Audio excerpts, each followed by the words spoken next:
सध्या बाजारामध्ये भरपूर प्रमाणात वाटाण्याच्या शेंगा आलेल्या आहेत. त्यातल्याच मी 2 किलो शेंगा घरी आणल्या होत्या. तर हा वाटाणा आपण वर्षभर कसा टिकवून ठेवायचा.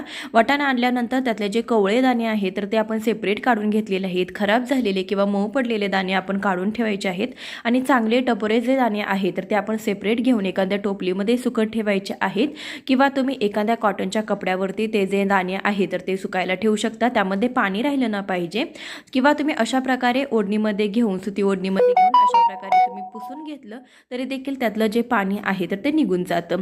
आता हे साठवून कसे ठेवायचे तर त्यासाठी तुम्ही अशा प्रकारचा एखादा डबा घेऊ शकता.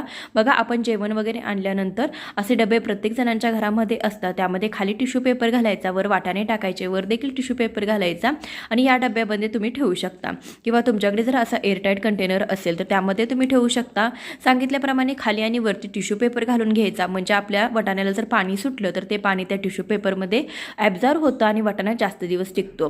काहीच नसेल तर अशी पिशवी जी असते तर ती प्रत्येकाच्या घरामध्ये असते. यामध्ये आपण वाटाणा घालायचा, घट्टसर असे आपण त्याला गाठ बांधायची जेणेकरून त्यामध्ये हवा गेली ना पाहिजे किंवा तुम्ही एअरटाईट जी ब्लॉक जी पिशवी मिळते त्यामध्ये ठेवू शकता किंवा अशा प्रकारे तुम्ही बॉटलमध्ये देखील ठेवू शकता. हे वाटाणे वर्षभरासाठी फ्रीजरमध्ये आपण साठवून ठेवू शकतो. संपूर्ण व्हिडिओ चॅनलवरती आहे.